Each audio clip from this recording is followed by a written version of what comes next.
A tennis player who celebrates victory by holding up a trophy at the end of a tournament. A winner at the poker table. Different victories, but victories nonetheless. Yet behind these two examples are hours of work and preparation, but also doubts and questions. Here is how one man enables the greatest to reach beyond their limits and become champions. This man is Pier Gauthier, and he is in huge demand from sports stars. I know I can go and talk to someone who is very clear-sighted. I don't need to lie. When there's something wrong, I tell him directly. I thought it might be a good thing for me to ask for his help. Yeah, you don't find it elsewhere. It's real psychological work. After a year of working together, he became my friend. Pier Gauthier, the former French tennis player, decided to apply his experience to sport. Within 10 years, he has been a mental coach to many sportsmen.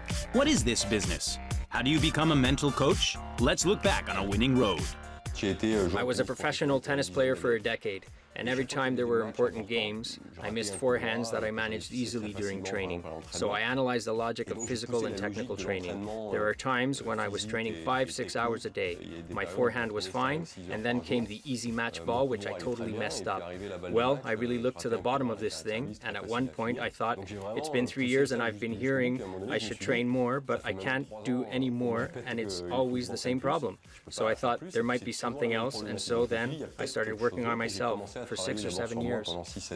At 26, Pierre ended his career and decided to put his experience and coaching skills to the service of other tennis players. Very quickly, the best French players were attracted by Pierre's coaching and asked him to help them. But the role of mental coach is still not easily accepted by players and managers. Pierre uses, among other techniques, NLP, neuro-linguistic preparation. This coaching and communication technique appeared in the 70s and can be used on the changes you want to make in your life. How to set clear and achievable objectives, how to understand the mechanism of change, how to access what really motivates the person. This is the role of a mental coach who accompanies the athlete in this process. Certain techniques are among the tools used. The techniques involve questioning to find out and understand the objectives. There are body movements that send information. The first thing I do, the first interview, is to define the objectives. The definition of an objective is in itself already very powerful. This is called the difference between the present situation and the desired state. So this definition allows the player to see where he should be going and what he has to do to get there.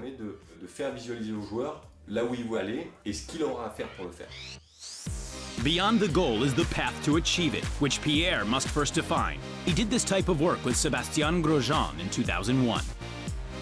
In the first interview, we determined objectives. So I asked him to give me a very powerful objective, and at the end of the interview, he said, "That's great. It's the first time that I've spoken about it."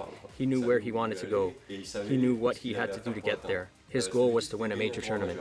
Very quickly, the victories came and success was founded on some important games. After his victory in the quarterfinals at Roland Garros against Andre Agassi, world number 3 at the time, and despite losing in the quarterfinals against Alex Correggia, 2001 was an eventful year for Sébastien Grosjean, where he reached 2 Grand Slam semifinals. But the goal remained the same, to win a major tournament. The objective he achieved at the Paris-Bercy tournament. And right up to the final, Pierre's coaching was crucial. The problem that Sébastien met at that time was that he considered Kafelnikov as the best backhanded player in the world. And so the goal was very simple.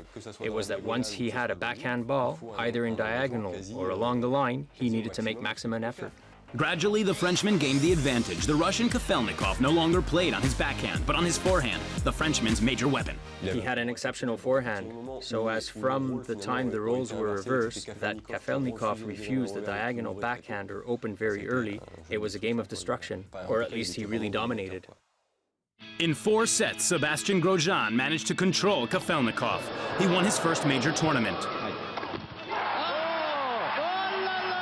With the win, Sébastien Grosjean reached number 4 in the world and participated in the Masters that brings together the 8 best players in the world. At the end of the match, his first words were for Pierre. Firstly, I'd like to thank my coach, Pier Gauthier. Thank you, Pierre. The fact that he said it, it was very touching. Somewhere there was recognition of everything. After his victory, Sébastien reached the final in the Masters against Leighton Hewitt after beating Kafelnikov in the semifinals.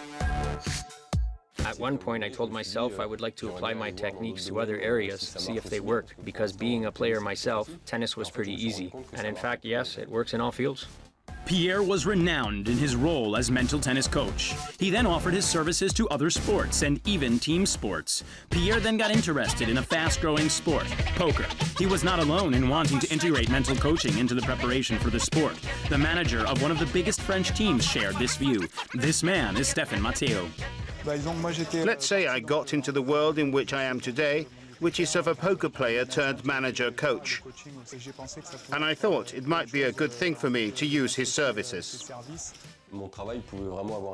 My job can really have a significant impact because, unlike many other sports, they don't have a coach.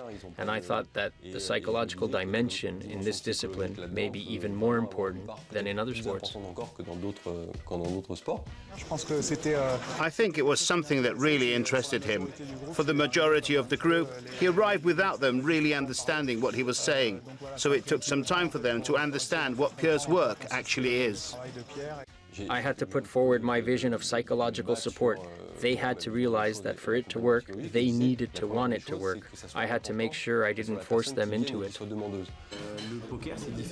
Poker is different because you're alone and you're making decisions during the game. You have to work on yourself to make a few mistakes as possible. I thought I certainly needed to, that I should at least try. I was very skeptical at first. I must say that I always performed well alone. I managed the ups and downs very well. And I was very interested in it. I thought about it for a while, but I wasn't sure where to go because the job of a mental coach is still quite rare. Pierre was somewhat of a pioneer when he arrived as mental coach in this field. Nobody was like him.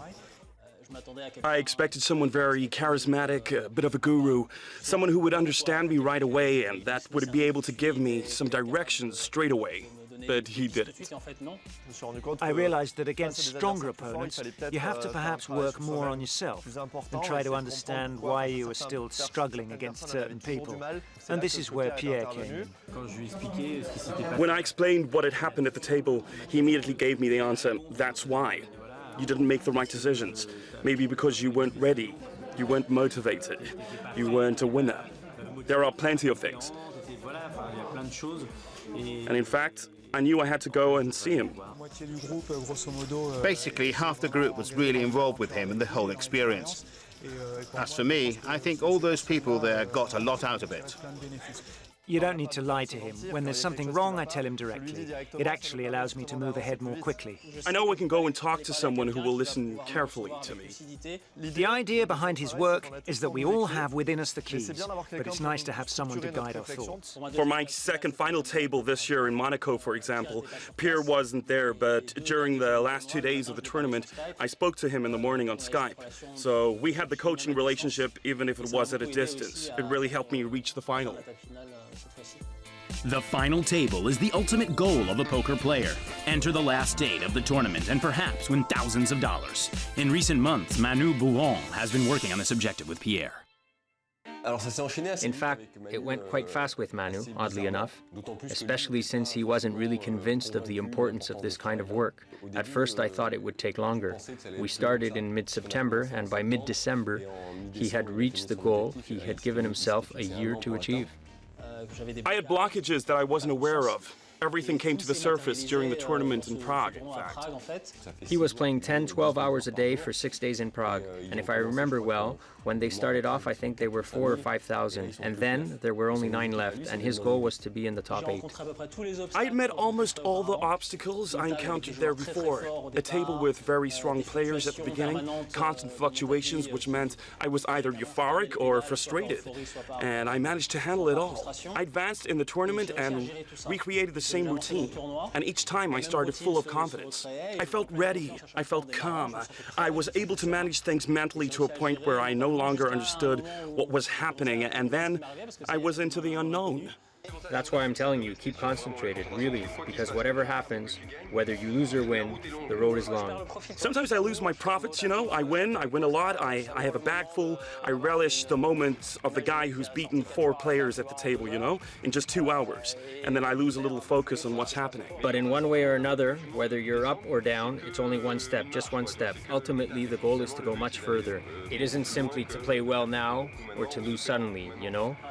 But to stay within the logic of blowing everyone away. Well, here we go again. Whether it's up or down. And when entering the room, the game has just restarted and he just burned his cards, and so then he stormed off all edgy saying, yeah, what have I done? I screwed up. I've missed the start of the tournament. And then I catch him up and say, are you really going to start again in that state? Now your big blow up is over. You've lost. So there he took the time. Anyway, it was over. He had 2 or 3 minutes to calm down and he said, yeah, you're right. It's useless. And so he sat down in a calmer frame of mind. Rather than having the logic of wanting to quickly win and being hyper-aggressive, he was in a sense keeping his sights more on the objective of being in control. I managed to get him just before he returned to the table. He returned precisely to his objective with a clear goal, and that's good because he got past the 9th place. It was really new for me, finally. I reached my goal. I was very happy there. It was a great memory. He was with me all along, so that was good. Since then, Manu has renewed his objective under Pierre's forever attentive eye. After several years of coaching, Pierre has developed strong links with all these sports people. So, between the work and confidence, how does he define that relationship? There is a relationship that develops. I'd like to say there is a friendship because we go to tournaments together. When you're a poker player, you have a certain ego, you have an image, and you mustn't break it. And then there is no shame in saying what's wrong or making mistakes or having problems. And you expect to have an answer that isn't too harsh, but is still very honest. Now I think we have a different relationship. We are friends, we work together. It's true that it's a bit difficult to know where to draw the line. I also believe you have to keep a certain distance. It's nevertheless a working relationship.